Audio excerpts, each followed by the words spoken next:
देखिए, बिहार में राज्यसभा चुनाव दिलचस्प हो गया। बीजेपी से पार्टी के राष्ट्रीय अध्यक्ष नितिन नवीन राज्यसभा जाएंगे। वहीं बीजेपी ने शिवेश राम को भी प्रत्याशी बनाया है, जबकि उपेंद्र कुशवाहा भी एनडीए के उम्मीदवार होंगे। जबकि जेडीयू जल्द अपने 2 उम्मीदवारों के नाम की घोषणा करेगी। यानी 5 सीटों पर एनडीए ने चुनाव लड़ने का ऐलान कर दिया है। देखिए रिपोर्ट में। बिहार में राज्यसभा की 5 सीटों पर उम्मीदवार उतारेगा एनडीए। बीजेपी से नितिन नवीन और शिवेश राम जाएंगे राज्यसभा।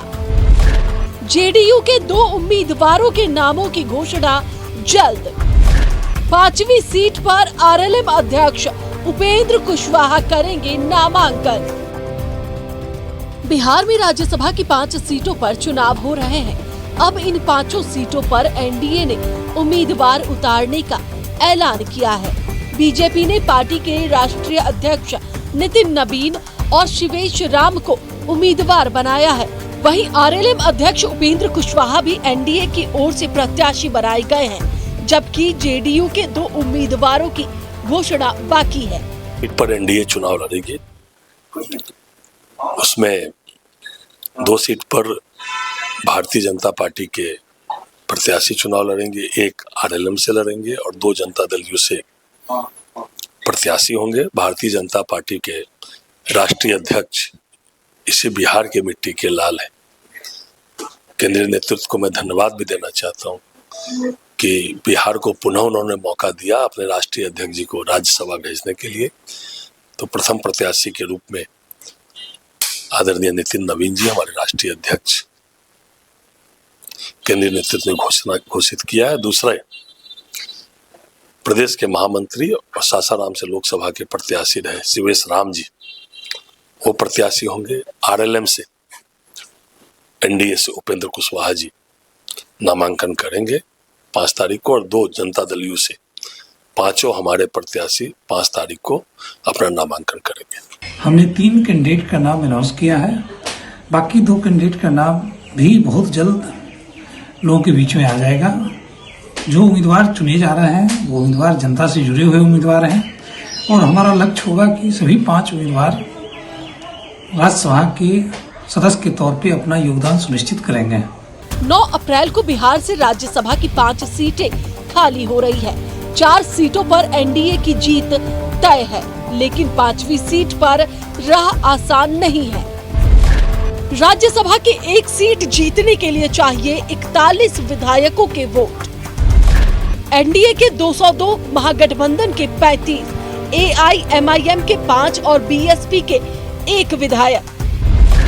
41 वोटों के आधार पर 4 सीटें आसानी से जीतेगा एनडीए। 5वीं सीट के लिए एनडीए के पास बचेंगे 38 विधायकों के वोट। 5वीं सीट जीतने के लिए एनडीए को चाहिए और 3 विधायकों के वोट।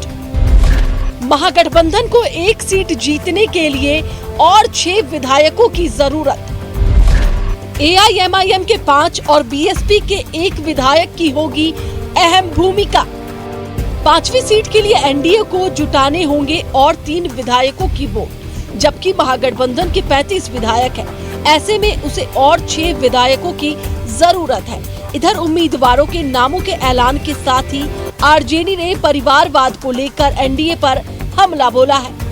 नितिन नवीन जी, शिवेश राम जी दोनों परिवारवादी राजनीति के कहीं न कहीं सोच के और परिवारवादी राजनीति को बढ़ावा देने के भारतीय जनता पार्टी की राजनीति को आयाम देने वाले नेता हैं। उसी तरह से एनडीए की ओर से उपेंद्र कुशवाहा जी को लाया गया है। उपेंद्र कुशवाहा जी ने अपने परिवारवादी राजनीति को जिस तरह से आगे बढ़ाने का काम किया है। बीजेपी के राष्ट्रीय अध्यक्ष नितिन नवीन का राज्यसभा जाना तय है। वहीं राज्यसभा की 5वीं सीट जीतने के लिए बसपा के इकलौते विधायक और महागठबंधन में शामिल आईआईपी के 1 विधायक पर एनडीए की नजर है। इसके अलावा कांग्रेस के उन विधायकों पर भी एनडीए की नजर है जो बागी तेवर अपनाए हुए हैं। न्यूज़ 11 भारत के लिए पटना से अभिषेक के साथ नीलकमल की रिपोर्ट। और इसी खबर पे और भी ज्यादा जानकारी देने के लिए हमारे सहयोगी नीलकमल हमारे साथ लाइव बने हुए हैं, उनका रुख करेंगे।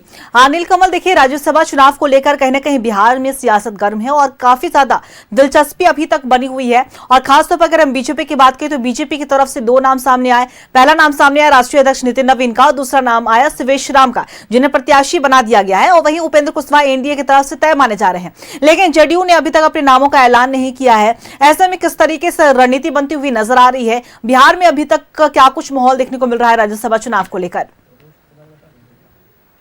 बिल्कुल, देखिए कि बिहार में जो 5 सीटों पर राज्यसभा के चुनाव होने हैं, पिछली बार जो है जो दो सीटें जो हैं आरजेडी के पास थी, 2 जेडीयू के पास थी, एक राष्ट्रीय लोक मोर्चा उपेंद्र कुशवाहा के पास थी। वो तो बीजेपी के पास एक भी राज्यसभा की सीट नहीं थी अगर इन 5 सीटों की बात की जाए तो अब जो है बीजेपी और एनडीए की अगर बात की जाए तो 202 सीटें मिले हैं एनडीए को, और उसमें एक राज्यसभा के लिए एक मेंबर के चुने जाने के लिए 41 विधायकों की जरूरत पड़ती है, 41 विधायकों के वोट की जरूरत पड़ती है। तो इस प्रकार से 4 सीट तो कंफर्म है, 2 जेडीयू के, जो 2 बीजेपी के, वो कंफर्म है। 5वें सीट के लिए अगर एनडीए को 5 सीट पर अगर उम्मीदवार तो उन्होंने खड़ा कर दिया है उपेंद्र कुशवाहा 5वें सीट के लिए, तो 5वें सीट के लिए 3 विधायकों की जरूरत एनडीए को है। और दूसरी तरफ अगर महागठबंधन की बात करें तो महागठबंधन में 6 विधायकों की जरूरत पड़ेगी, क्योंकि महागठबंधन में 34 उनके 35 के आसपास उनके विधायक है, महागठबंधन में 35 है, और 6 जो है वो AIMIM के मेंबर है। तो 6 AIMIM मतलब असदुद्दीन ओवैसी की पार्टी अगर महागठबंधन का समर्थन करती है तो महागठबंधन को 1 सीट मिल सकती है, उसमें फिर एनडीए की सीट जो है वो 4 ही रह जाएगी। लेकिन ऐसा बताया जा रहा है कि गोटी जो सेट की गई है एनडीए की तरफ से वो है कि क्रॉस वोटिंग होगी। क्रॉस वोटिंग में 3 वोट जो कम पड़ रहे हैं एनडीए को, तो वो कांग्रेस की तरफ से या बीएसपी का एक विधायक जो है, इकलौता विधायक जीत के आया, तो वो महागठबंधन में नहीं था, वो इधर आ सकता है एनडीए की तरफ। कांग्रेस के विधायक टूट सकते हैं, हो सकता है कि आरजेडी के विधायक भी क्रॉस वोटिंग कर दे, तो उधर 5वां उम्मीदवार जो उपेंद्र कुशवाहा है वो निकल सकते हैं एनडीए की खेमे से, यानी 5 सीट जो है एनडीए के पास आ सकती है इस बार। तो अब देखिए ये है कमल, और निशांत कुमार को लेकर भी कई तरह के मांग उठ रहे हैं, और ये भी कहीं ना कहीं राजनीतिक गलियारों में, ये बिहार की राजनीतिक गलियारों में चर्चा है कि निशांत कुमार को भी राज्यसभा चुनाव लड़वाना चाहिए। तो ऐसे में कहीं ना कहीं आरजेडी भी हमलावर नजर आता है, कांग्रेस भी हमलावर नजर आती है, तो ऐसे में इसे लेकर क्या कुछ दिलचस्पी देखने को मिल रही है? निशांत कुमार क्या लग रहा है, क्या इस बार राजनीतिक में कदम डालेंगे? देखिए, निशांत के बारे में अगर बात की जाए तो निशांत को लेकर के विरोधी दल भी, आरजेडी ने खुल के बोला है कि अगर निशांत राजनीति में आते हैं तो आरजेडी उसका स्वागत करेगी। उसकी तरह कांग्रेस के भी कोई आपत्ति नहीं है अगर नीतीश कुमार के बेटे निशांत अगर राजनीति में आते हैं, जेडीयू में सक्रिय भूमिका निभाते हैं पार्टी में, और बिहार के राजनीति में अगर वो सक्रिय भूमिका निभाते हैं तो कांग्रेस को भी कोई परेशानी नहीं है। यानी निशांत कुमार के नाम पर महागठबंधन के अंदर कोई ऐसा कुछ नहीं है कि वो उसका विरोध कर रहे हैं। रही बात कि निशांत कुमार आएंगे कि नहीं आएंगे, अगर निशांत कुमार से बिहार की पॉलिटिक्स करानी है तो फिर राज्यसभा भेजने का कोई औचित्य नहीं बनता है। अगर वो यहाँ पर बिहार की पॉलिटिक्स करनी है तो निशांत कुमार निश्चित तौर पर, विजय चौधरी ने कहा है और उसके बाद अशोक चौधरी ने भी कहा है कि वो, श्रवण कुमार ने भी इवन कह दिया है आज कि निशांत कुमार होली के बाद वो सक्रिय राजनीति में आएंगे। यानी निशांत कुमार अगर आते हैं, जो निशांत जो है उनके नीतीश कुमार के बेटे, वो आते हैं तो निश्चित तौर पे उनको विधान परिषद के माध्यम से भेजा जाएगा ताकि वो बिहार में रह के बिहार की राजनीति कर सके। क्योंकि अगर उत्तराधिकारी देखा जाए तो नीतीश कुमार के उत्तराधिकारी के तौर पर उनको देखा जा रहा है निशांत कुमार को। तो निशांत कुमार को अगर बिहार की पॉलिटिक्स करनी है तो उन्हें विधान परिषद में भेजा जाएगा, ना कि राज्यसभा भेजा जाएगा।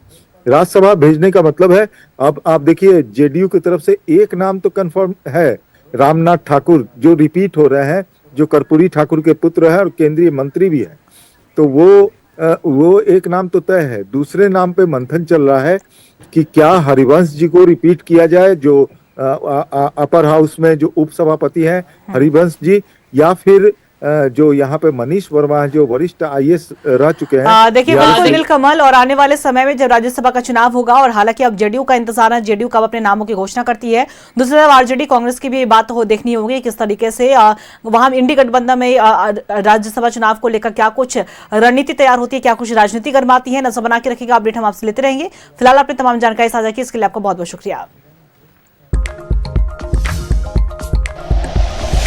Like and share videos, subscribe करें हमारा चैनल और प्रेस करें बेल आइकॉन। न्यूज़ 11 भारत, सच है तो दिखेगा।